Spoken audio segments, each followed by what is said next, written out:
Porky's Corner is proud to be sponsored by Spartan Site Solutions. They are specialists in civil engineering and demolition contracts for the construction industry. Interested parties should visit their website or contact Porky's Corner for a referral at porkycorner@mail.com.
When you get to 30, sprint back. Have a split position.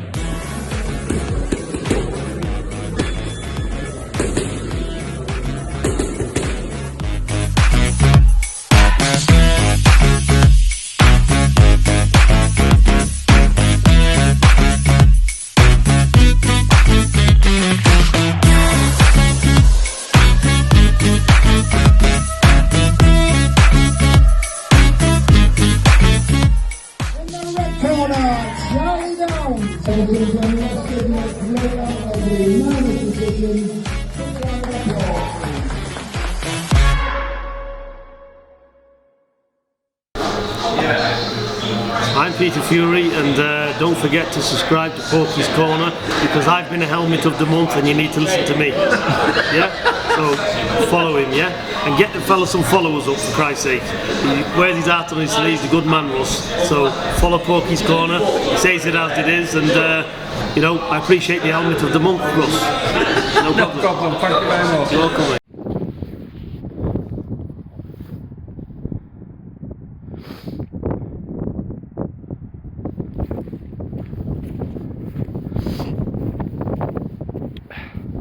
Kings of their manor, my two dogs.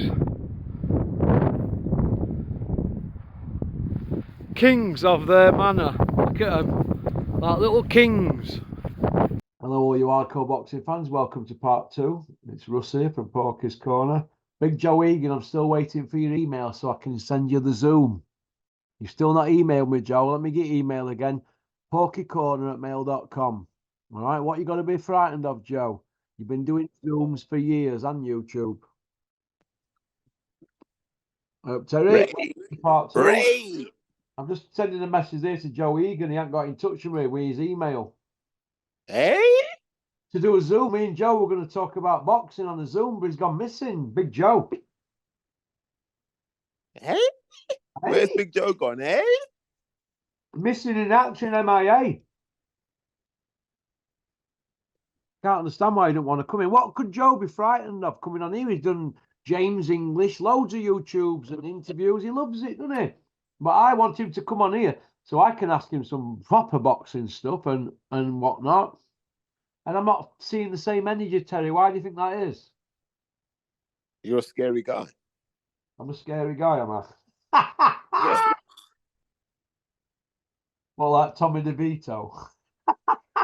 Hey, I tell you for a fact, if someone told me you got to do a Zoom with Porky Russ, I'd be like, nah. He's been preparing for months for this. I'm not falling into that trap. I don't know. Joe, come see me.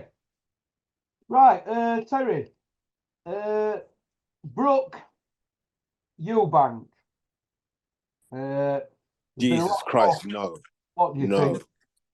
just no, just no, You're not having it. no, On Talk Sport today again. no, no, no. It doesn't make any sense. Like, it's not like Brooks been active. Do you know what I mean? Like, he's more famous for sniffing now than he is for boxing. No, I don't want to see that. I don't even think Dom wants to see that. Flex, do you think Flex wants to see it? No, I don't think so. You think he's just happy doing his cookbooks on his mate's YouTube channel? And he's got Brad Goldsmith. Brad Goldsmith's not a bad prospect. So I think he's got enough to keep him busy. Dalton Smith? No, Brad Goldsmith. Who? Brad Goldsmith. Oh, Brad Goldsmith. I thought he said Dalton Smith. Oh, yeah. Well, maybe he's at that stage in his life, Dominic, where he thinks, you know what? How much more effort can I put into this sport to keep getting let down by fighters and people on fringes? Because he'll have seen it all from being a kid, won't he, Dominic? I mean, I'm not having a go at him. I'm just talking straight here. He'll have seen a lot more than we have, and he'll be thinking, you know what? I'm wasting my time here. Do you think? It's quite regimented, Dominic, isn't he? In most things he does, even his sticks are cut at the same length as they're all. Do you know what I mean? He's everything's to the book in it. What he does, from what I'm hearing, like he's pretty strict, full on, isn't he? Regimented. That's a good thing. But also with Dom, you got to remember, he's kind of been there and done it now, right? Career-wise. So he's not going to just jump in on anything. He's more like, give me something, a challenge that's worth my time now. Because he's done all of the stuff that everyone else has done. Yeah. Yeah, okay. Charlie Edwards has come out. He's done more interviews in the last 12 days than he has in the last 47 months. What is happening with Charlie Edwards? Is that because he wants to get he's sent out there all of a sudden, or why all of a sudden have we got the old urge to be out there? A bit like Josh Warrington, he's out there more than ever before, isn't he? So on one hand, I feel for Charlie Edwards, right? Because you got to remember who Charlie Edwards was and what was expected of him and where Charlie is now. So I'm always going to say I have a degree of sympathy for Charlie. What I would argue is Joe Gallagher is not Charlie Edwards' problem, right? Because, and here's why I've got to stick up for trainers. Joe's not going to waste his time having a kid in the gym that he's not prepared to fight for. He's not. Now, what Charlie can say is what Joe was thinking and what he was thinking weren't lined up. And I can believe that. So maybe Charlie thought, right, I should be on a Queensbury or Matchroom show. And Joe's probably put the feelers out and they've just been like, nah, not yet. He needs to give us a big win for us to believe in him again. And so Joe's like, right, we've got to build him up the old school way. Maybe that's what happened. And Charlie's going, well, why am I doing this? I'm Charlie Edwards. I'm the best in the country in my weight. And he probably is. But I just think it was just a misalignment between where Charlie thought he was and what Joe could do for him. And I don't know if the Smith brothers can do any more, but it's all. I'm just looking at boxing right now, and a lot of the energy is feeling very MTK-ish again, in terms of where people are ending up and who's getting opportunities. We're almost back to where we were 3-4 years ago. Yeah. Do you think Charlie Edwards has his timing? It's at the wrong time for him, or he's missed his time? And it's the weight he's fighting at. You think it's just a bit of bad luck, even though he's like multi-skilled? I think he's unlucky because those little weights, they're not European weights.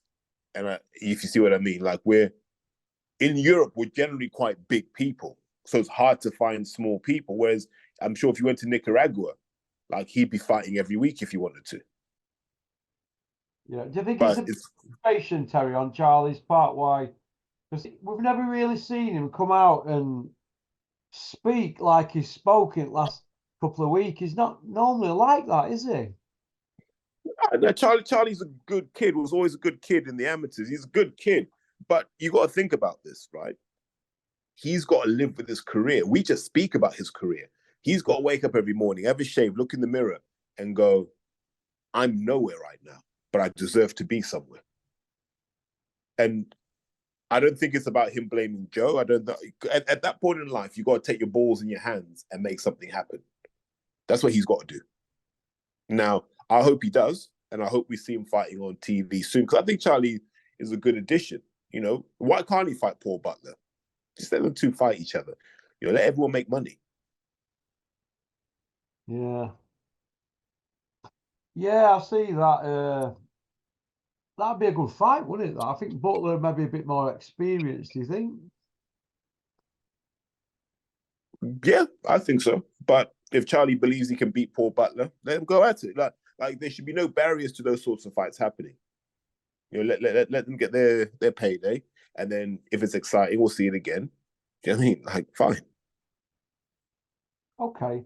Life as a trainer, for example, we're going back to Joe G again here, but there's other trainers you'll be able to tell us about. There's some kids in gyms, you know, your Paul Butlers and your Quiggs, you just know they're in bed, don't you, at 9 o'clock at night, and they're Yeah. asleep for 10 and they get them 8 hours. And then there's like your John Murrays, isn't there, and your Billy Joes and your Frankie Gavins and that. Do you think that if them guys ended up living like Quigg and Butler, like monks, right? Do you think that they would lose that edge and not be able to perform like they did in the ring? Or do you think they just do it because there's no boundaries being set in their lives and they're just going to do what they want? You just get naughty kids. History has shown us that the most disciplined people last the longest. Yeah. Yeah, because that ability to sacrifice short-term gratification for long-term gain is ultimately what you need to be successful. A lot of the guys you mentioned are guys who were incredible when they were kids and have never quite been the same past a certain age. Once they started to believe that all they had to do was turn up. Yeah. And there are a lot of boxers like that who just believe all they have to do is turn up and they'll beat anyone. But as you get older and your body starts to betray you bit by bit, Russ, it's solely about, are you doing the right things more often than not? So are you going to bed at 10 o'clock? Are you getting up? You know, are you spending enough hours in the gym? And it's not just about hitting the bag and hitting the pads. Are you understanding where boxing is going? And what are the adaptations you have to make to still be successful? How do you need to evolve as a boxer? A lot of guys don't evolve as boxers, but you have to, because you're not that young 22-year-old who can bounce around and run around the ring and do stuff anymore. You know, when you're slower, you've got to work out, what does it mean now? Do I have to become an inside fighter now? Do I have to start mauling people? All of these things that if you're not treating it like a job, you're never going to get there. For example, phone rings at 2 o'clock in the morning, Joe G's in bed. He knows there's an issue, but he'll know in his head it's not Quigg or Butler, innit? It'll be somebody else, won't it? He'll be one or other one. So a trainer's job, really, it's like a social worker, innit? And a probation officer, innit? Yeah, but you don't want it to be. When it starts to become like that, you got to ask people to leave the gym. Yeah. Yeah, I see where you're coming from. I see where you're coming from. Okay. Callum Smith obviously fought a couple of weeks ago, didn't it? Or a week ago, was it last week? I think it was, yeah. Yeah, 8 days ago. So for the last 8 days, oh, well, it were a few days before they came out with that atypical. All we've had is a typical this, a typical that. Everybody's given an opinion. It's gone full round the rounds. All the camera jockeys, talk sport, whatever. What do you make of it all? And what do you make of this morning, Beefy Smith coming out and still sticking to his guns, and Paul Smith regarding the typical finding? I always go back. What the typical finding is, because I've had some comments and people saying they don't really understand it, and you're obviously quite up on this. And what's your mate called, the sprinter guy? he got done, didn't he? But he came out and admitted it, didn't he? Larry, Yeah, Larry, former 100-meter sprinter, and you're 200, isn't he? I can do it all. Can do it all, yeah. I know you're from that background. What has he got a take on it, or have you spoke to him about it? Because I know you're more up on these things than say me or Julian or other people who come on here, Kent and that. What do you think? So well, him and I haven't spoken about it yet. I think we've more spoke about the Baumgartner one, because an atypical finding, Russ, is something anyone could get. And what I mean by that is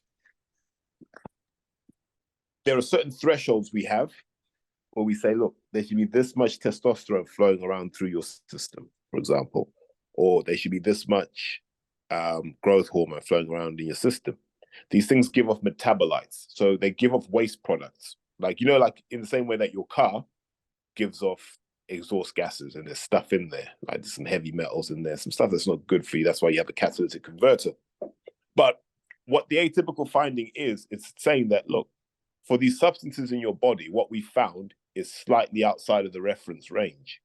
And the reference range is where we believe that it should be for human beings, right? So let's just say your testosterone level at its most could ever be 1,500 nanograms per deciliter, for example. If you report a finding of 1,650, that becomes an atypical finding. But your argument can be, look, it was a spike brought about by exercise or whatever. You know, anything can spike your testosterone, anything can spike your growth hormone. But it wouldn't be anything as crazy as like 3 or 4 times your, you know, the reference range of testosterone. Because then that would be we've got a problem here, guys. And I'm not saying that Beterbiev did dope, and I'm not saying that Beterbiev didn't dope. What I am saying is there's no evidence that he did. An atypical finding can happen to anybody.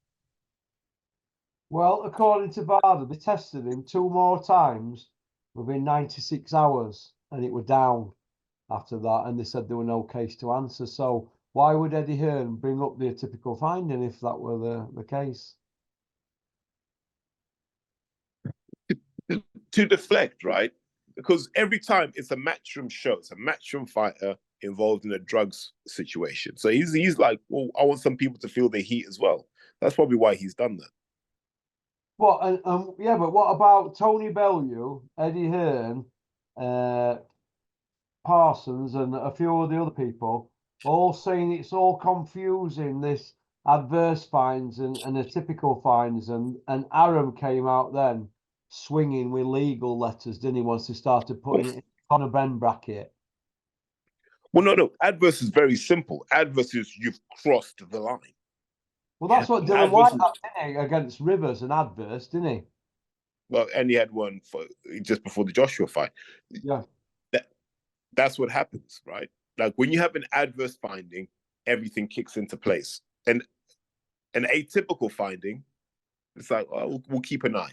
Just even for your own health reasons, keep an eye, just to make sure there's nothing out of order. No, So give you an example, Russ. I'll give you an example. You could have a tumor on your pituitary gland, right? And it just causes a ridiculous amount of growth hormone secretion. So when you get tested, VADA will be like, well, why have you got so much growth hormone in you? And then you go, I don't know. Yeah. And then you get tested again, it's still high. So you go to your doctor then looks at your pituitary gland, and that's when that thing gets discovered. So atypical findings can also be helpful in terms of diagnosing something more serious. Yeah.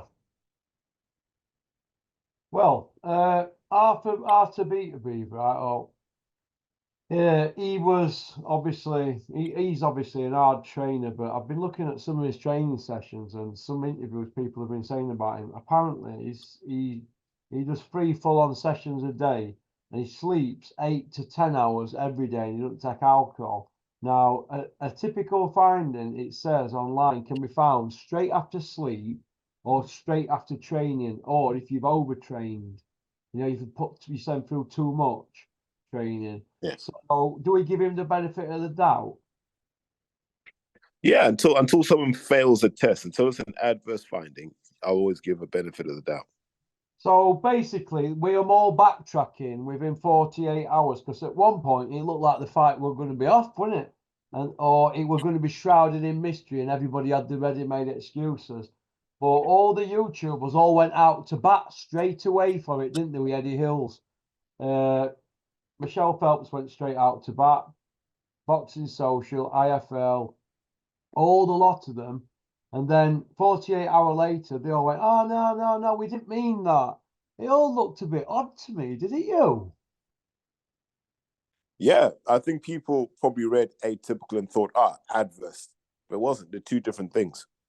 And do you think Eddie thought that when he started making the noise about it? Because he started the drum rolling, didn't he? Yeah. And that's the problem when he talks, you see. He moves the discussion sometimes in the wrong direction. Yeah, I don't know. I just thought it was in bad taste. Okay. Eddie Hills and Bricktop and Big Daddy Bunce, they had the gloves off. What did you think to it? I didn't watch that. That's ridiculous. After all the stuff those two have said about each other over the years, you ain't gonna sit around the table because someone shook some money at you and expect me to take it seriously. Thanks, but no thanks. I couldn't take it seriously. I turned off after 3 minutes flat. I've obviously had some feedback off people, so I can't really comment that much on it. But it was painful to see that 3 minutes and to see the cringiness of it. It was like I was like looking at it through my fingers because obviously we obviously you as well. We get to hear some stuff of it years, and I'm just going to read a few things out here. The stub up when Hearn were doing the stub up, right? Bricktop went to an MP, right? Yeah. He had VAT people, tax people, fraud office, all the job lot, HMRC all involved. All his words in his column, he used to have a column, didn't he? They went everything. They were trying to get each other locked up. And I dare take it there's been vice versa going on. There were his Bricktop's creditors being put out on Twitter, all the lot of them. Whereas, I have a good idea who found out who all they were. So they've tried to outdo each other and chop each other's legs off. And for a few quid, they've just given each other a reach around, haven't they? Yeah, it's a bit embarrassing. And you can't take anything they say after this seriously. I can't, no. Because all along they've played us, haven't they, really? Now they're saying, well, it's only boxing fans, isn't it? We're over the hills and far away now. In another 6 months, it won't matter. They can comfortably retire forever, can't they? Yeah, agree. And what will be left of boxing, Terry, then? But it's just a dying sport now, man. It's just a dying sport. You look at the amateur scene and venues are empty. You got more officials than spectators. No one cares anymore. You think that show last night were put on at the wrong time of the year and in the wrong kind of like environment and with the wrong headline because you got a big arena like that? And how many would you say were there, Terry? 1,000, if that? I wouldn't say that. A little bit more than that. But it was, and this is becoming a trend now, isn't it? When a woman fights a headliner, it sounds like the Saudi shows. It's just like a quiet hum. So you could hear everything Joe Gallagher was saying from the corner through that fight. I could hear everything Joe was saying. And normally you can't, like for a main event on Sky, normally you can't. So Sky has to ask themselves the question, like, what do you do? Do you double down on women's boxing? And if you do that, how do you do it? Yeah. Okay. The 5 kilo runs that Eddie Balboa's doing and all the little minions chasing after. Watching them for the last couple of days because there's now about 5, isn't there? It's like Rocky, isn't it? Going to different towns. Yeah. Think of it all. Do you think the people chasing him really want to be chasing him in the morning? I mean, what do you think about it? I don't see the point. You know what? I genuinely think that when Eddie had it in his head he thought he was going to be like Rocky in the movie and have like hundreds of people behind him as he was running. And it just turns out it's like 8 or 9 people going for a run. So it's not great content, really, is it? You think it's a bit cringe? I'm never going to be mad at people for trying something, but it definitely hasn't achieved what he wanted it to. Yeah, I see where you're coming from. Okay, I've had a question in from Mike from Selby, and he's saying, can Terry explain a bit better what he means when he goes on about bot accounts and people's YouTube accounts not matching their subscriber base with views? Okay, right. So what you can do, and you can pick any platform. It can be Instagram, Twitter, Facebook, wherever. When you first post something, the algorithm will put it in front of as many accounts as possible, right? And then depending on whether people like it and share it, it starts to move down the priority list. So what they regularly do is they pay companies who have bot farms. All a bot farm is a company with loads of machines. Now, in the old days, it used to be actual telephones and computers in like a light industrial unit, right? Nowadays, you can do it all on the cloud. So you can go onto Amazon Web Services and spin up like a 200-300 virtual machines. And all those machines do is respond to your instructions. So I may say, retweet Russell Hartley's tweet from 1201. And then it will do that. So you'll go from 0 likes to like 300 likes in no time at all. So the algorithm picks it up and goes, oh, this is important, and puts it up to the top of the list, which is what guys like Hearn tend to do. You're seeing it with Joey Barton now. So if you look at Joey Barton's tweets, they're being astroturfed. So astroturfing is kind of what this is called. They're being astroturfed to hell. Like Joey Barton's engagement is as good as Nicki Minaj. Now, Nicki Minaj is real world famous. Nicki Minaj sells out world tours. Barton does mega views, doesn't he? But they're fake because Joey Barton's just a racist scouser, right? That's all Joey Barton is. He's a racist, sexist scouser that not many of his teammates like. How can he be getting these numbers on that platform? It doesn't make sense. Like, he doesn't have that kind of profile.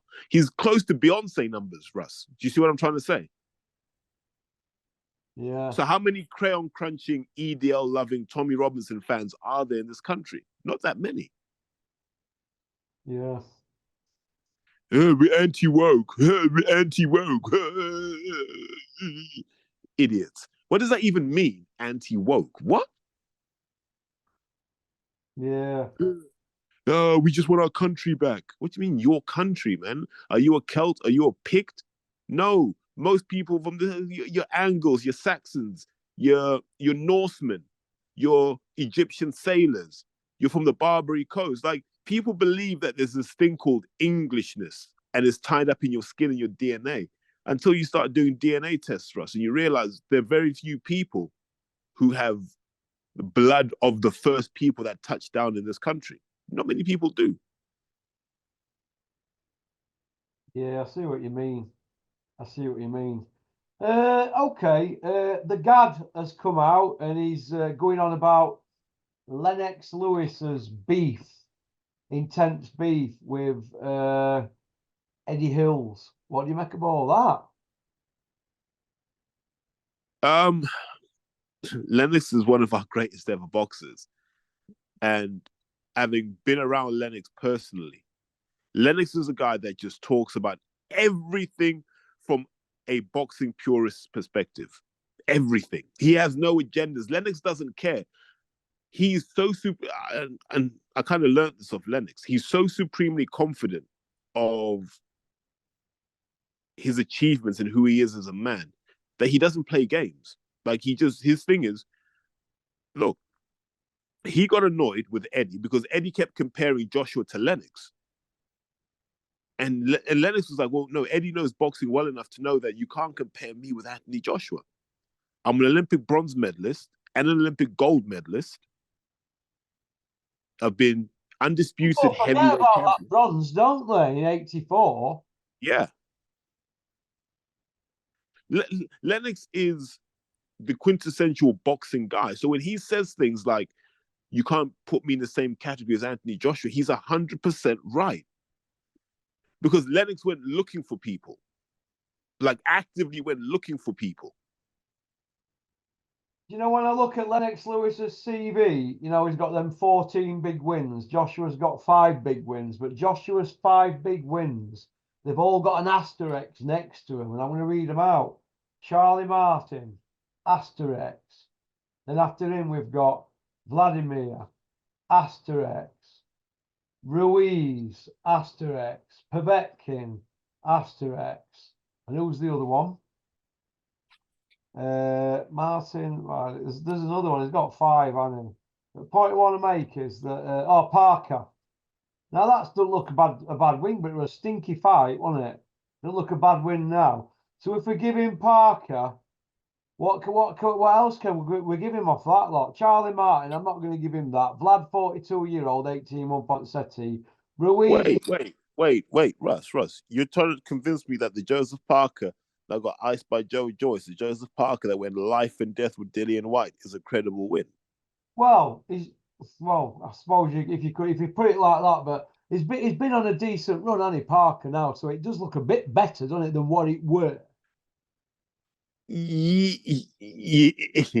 it's a hard sell. Really saying, yeah, there, Terry, I had to squeeze that out, yeah. Okay, then, well, there is 5 wins. Martin, Vladimir, Ruiz, Povetkin, and Parker, right? Well, Povetkin were a regular. Parker got his belt because Fury got basically mugged by politics.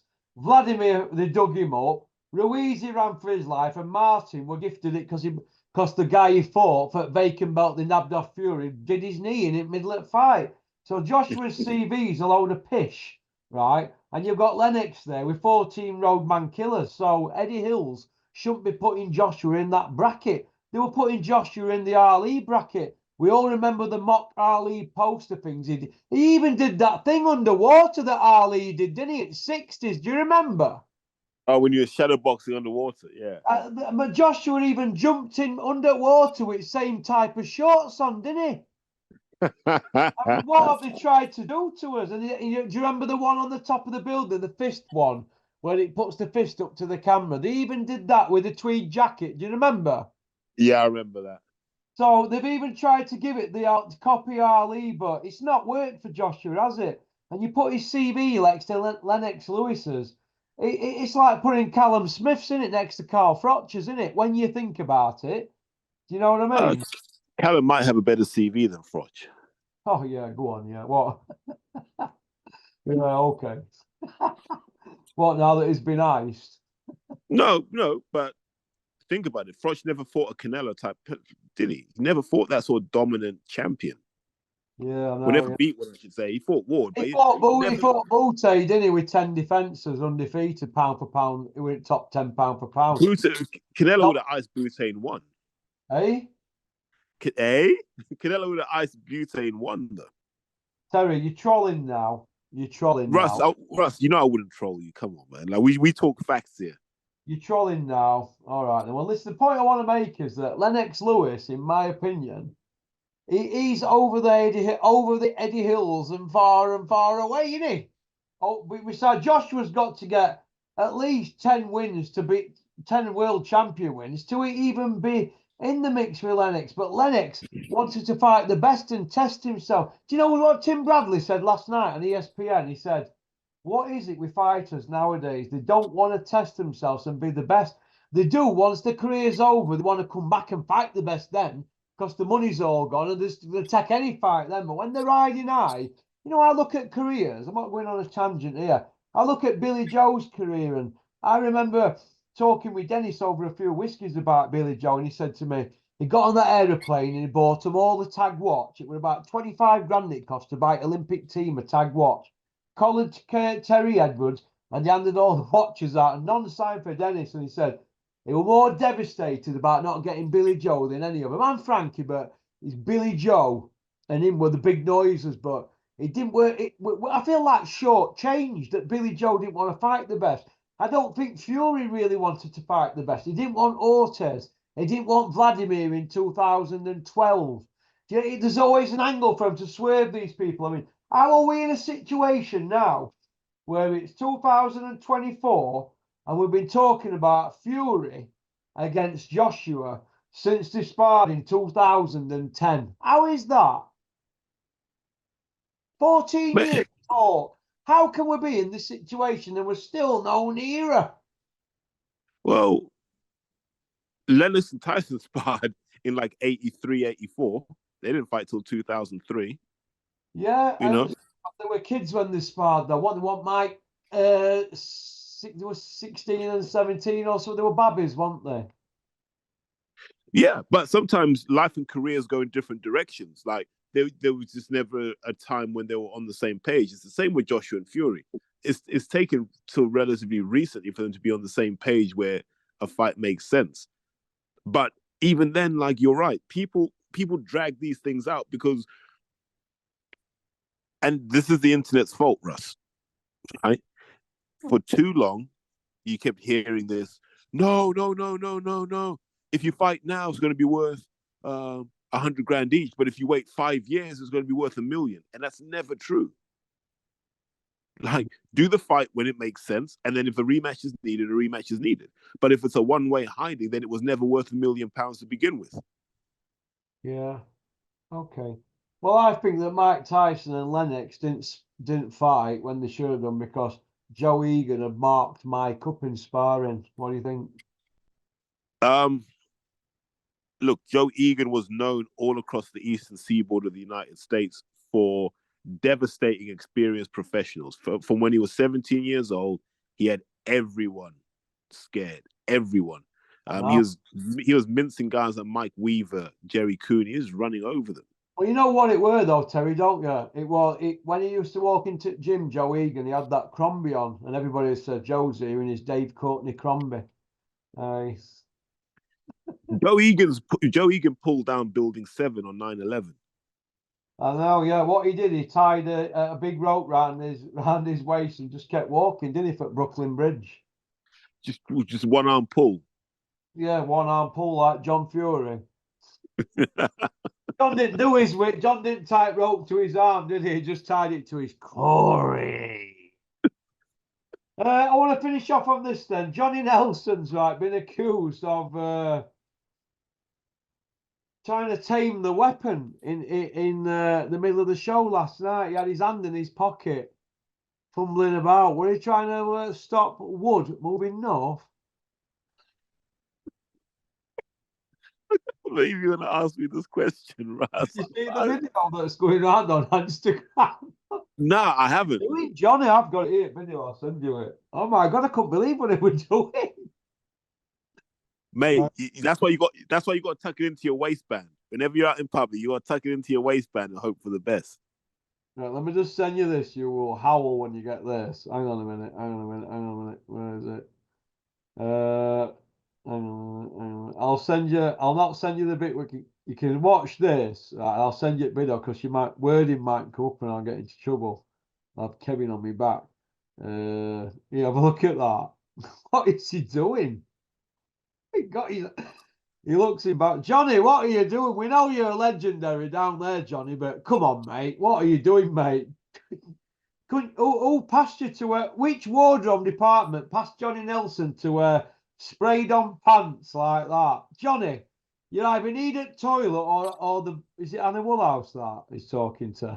I don't know the bird. Oh, mate, I have no idea. But who said I don't know what Johnny's doing there, but pop, bang on that one, Johnny. Pop, boom, bang, lad. I know, yeah. But okay then. A quick one then, what we've got left, 4 minutes. Munguia, Ryder, Dan Aziz, Boatsi. Is that all on the same night? No, I think that they're coming up rest of this month, aren't they? I don't think he's on the same. Okay. One of them's in America, isn't it, Munguia? He's 42 and him. Yeah. Be good for him to get in with Ryder because Ryder's rough, tough, rugged. So it'd be a good test for him. But I expect Munguia to come through that. If he's who we think he is, he'll come through that. Yeah. Well, it's one of them. What about Dan Aziz? and Buatsi. Well, I love. I just saw the video you sent me. What do you think to that? Off my mate Mark, who sent me that. It's all over Insta. That Johnny will be loving that. He loves all that. Johnny is game for a laugh, isn't he? But Joe, it's the bit where he looks into the camera and he knows he's looking at the camera and like he's caught red-handed there with his left hand, isn't he, trying to tame it. Mate, we've all been there. I don't know. I won't wear trousers like what Johnny's got on there. Oh my god. But it's why all my trousers are dark. Johnny goes to Marcia's Tailors at Tinsley, where I go. Don't you, Johnny? Pop, pop, bang. Hey. Hey. I bet Johnny gets a discount in there. We got Isham Pickering doing deliveries. Johnny got Isham in there, didn't you, Johnny? Pop, pop, bang.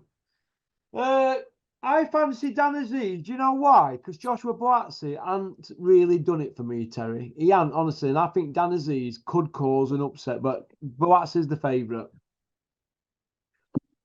He is on pedigree. But I think a lot of times when people know each other, that kind of pedigree thing gets watered down a little bit because that familiarity, you know what he's going to do, he knows what you're going to do. So it's more of a fight. And also there's an emotional element where how you feel about someone who's going to impact how you fight them as well. Like this is one where you can't be detached emotionally because after this fight, they're still going to have to be cool because they live in the same worlds pretty much. So it's tricky. I want Dan to win. I think, you know, Dan's been a great story for boxing. Dan's been proof that you can persevere and get to the top. And I think, you know, the hardcore should be embracing that. I know there'll be a lot of people who want Dan to lose just so they can tell me my mate lost, which is pretty sad. But I'd love Dan to win because I think it'll be a great story and then let him fight for a world title. But Jesus Christ, man, you have to fight Beterbiev or Bivol. Thanks, but no thanks. Yeah. Okie dokie then. Right, we've got 1 minute left. Beterbiev or Bivol, who wins? Beterbiev, more skilled than people give him credit for, smarter than people give him credit for. And I think he can take more out of Bivol than Bivol can take out of him. I agree with you. Okie dokie. And let me just shout out Troy. Troy is a guy I met in State of Mind Fitness a couple of weeks ago. Listens to Porky's Corner, is a big fan. And it was mad that I just bumped into him right there and then. Top man, really good guy. Go on, Troy, lad. Thanks for joining members area. Pop, pop, bang. All right, Terry, you take care. God bless. Give Rico my best. I will do, mate. You take care. Cheers, mate. Bye. All right, bye. That was Terry. I hope you enjoyed it. I could put this out now, but Asylum's on now and at 8 o'clock, so we can't take liberties, can we? We don't like to do things like that. We are good friends at the Asylum, Stephen Wellings and Ozzy. And Rapping Rob Kelly, I thought you nailed it last week. I only got caught up with it on Friday. Thought you spoke really good, Rapping Rob, and the Scottish kid, Andy. I thought they nailed it regarding Callum Smith, and they nailed it. Okie dokie. Have a great day. What's left of it. Go on, peace out. Thanks for liking and subscribing and leaving a comment. Booyaka. Well, these are the really big men of amateur boxing, the super heavyweights, the class is called, and it's over 14 stone 4. And just look at the comparison between these two. Bobby Wells for England stands 6 feet 5 inches, and he's towering over this somewhat roly-poly figure, jolly figure of Joe Egan from Donore in Dublin. And the whole match depends on this super heavyweight contest. England leading 5-4, but of course, if Egan can win this, then Ireland will snatch the draw. This particular match, England-Ireland, has had a history of very close contests over the years, and tonight has proved no different. So, the big lads go at it, and the Irishman, Joe Egan, moving in to have a go at Bobby Wells. Wells from Kingston. And he's hurt. No, he's not. Well, he was hurt, but the referees decided it was inside of the glove. Bobby Wells of Kingston, 6 feet 5 of him. And I'm afraid I can remember seeing his father box as well. His father, in fact, Billy Wells, is here in the audience tonight.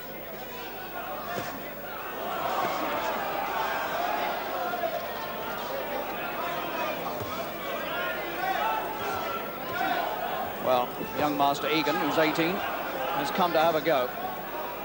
Wells is 23.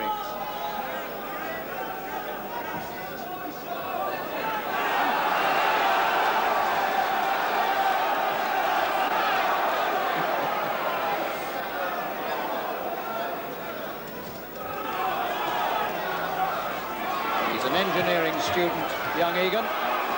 What a little battler he is.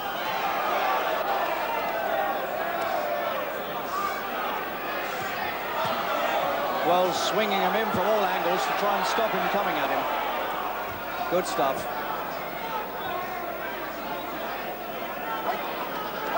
Well, they never go 3 rounds like this.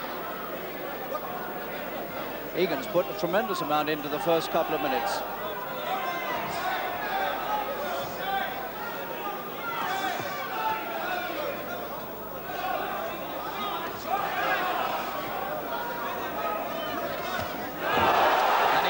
Wells coming in with a little right around the corner. Now you pays your money and takes your choice as to what will happen here.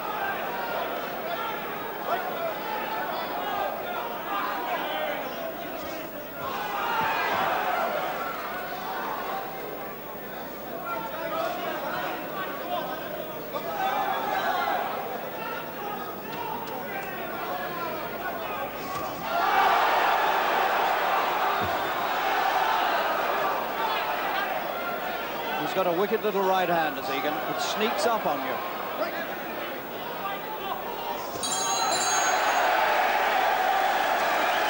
And the crowd absolutely love this. And they've taken this young man to their heart as well. Joe Egan from the Dunor Club in round 2. Bobby Wells from Kingston, Joe Egan from Dublin. Tall figure of Wells so far has not had too much success. Finding it hard with such a short man against him to punch down at him.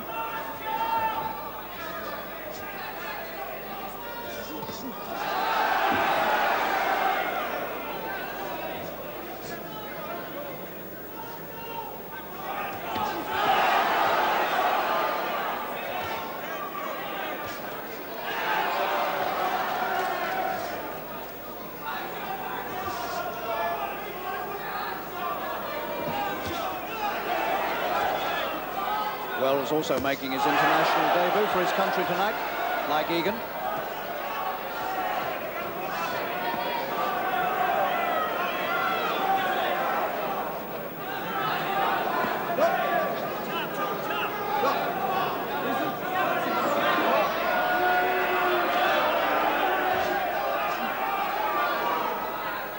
And Wells certainly hasn't solved the problem of getting to this young Irish student.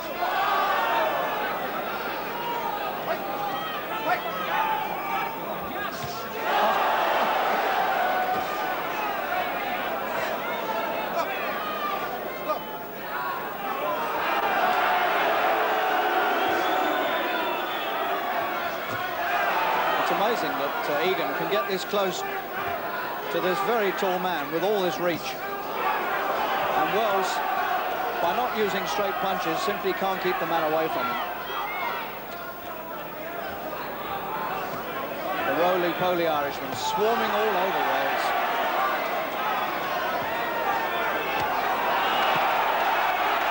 Oh. Well, this is cobblestone stuff now.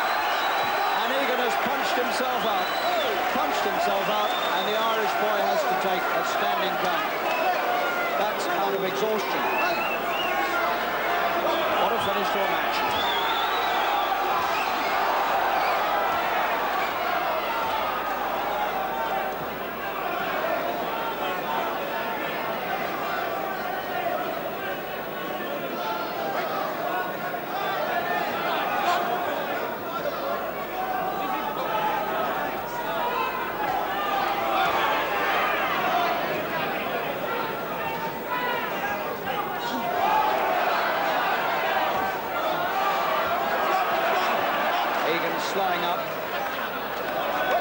Slowing up all the time.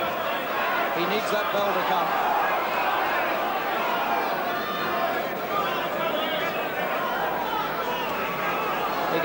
he wears a glove, Egan. Extraordinary stuff. Not punching correctly. Well, the referee's right, but the crowd don't like it.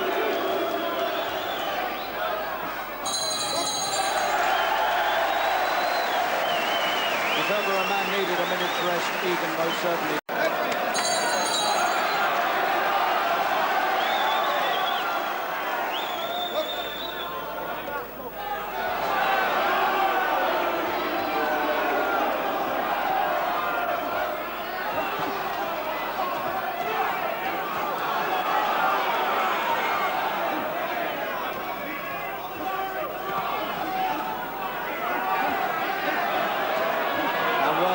Setting up this extraordinary attack, and the young Irish student just keeping his head down and weathering the storm.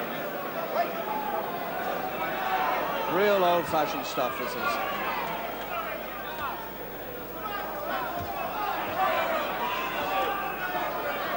The ideal conclusion in many ways to a marvellous match between two old foes, England and Ireland.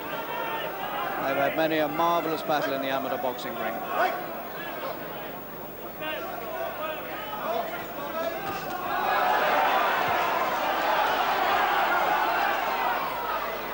Egan almost snarling in his anxiety to get close and being picked off unmercifully. Standing count, second time. Well, it'll be a great pity if Egan can't get through 3 rounds here. It'll be a great shame because it's been such a marvellous finish to an evening, and the whole crowd here will be hoping that Egan can make it to the bell.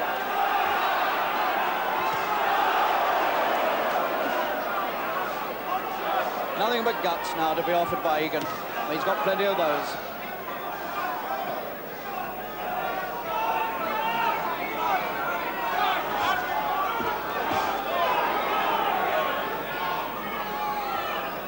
Barely stand up. And Wells isn't exactly fresh.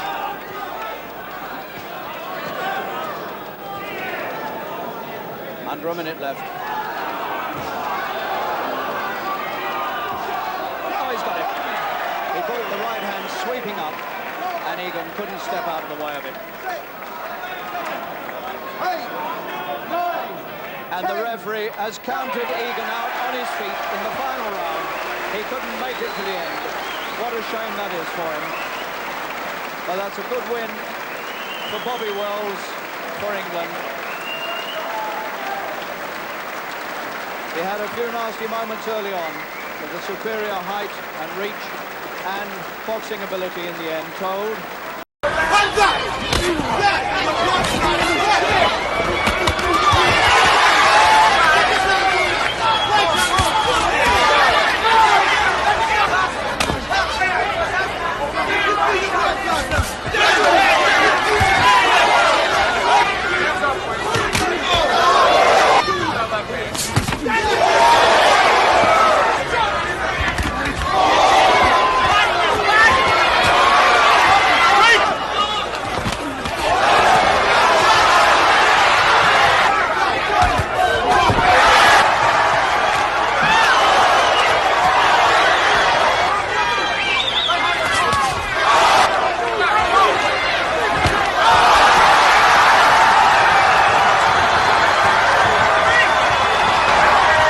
Right, there you go. There's 2 videos there. There's one of Joe Egan sparring when he was 17 years old, and one of Mike Tyson sparring when he was 17 years old. Now, Mike Tyson at the time were knocking out professional fighters who had 25 fights, right? So, let me know what you think about them 2 videos. All right. Toughest white man to ever spar Mike Tyson. Yeah. All right, pop, pop, bang. Big Joe Egan, I'm still waiting for you to come on Zoom. I've got 9 questions I want to ask you. Why are you swerving me? Why are you swerving me? Normally we can't shut you up on social media, can we? Hey? So, 2 minutes. Okay? Pop, pop, bang.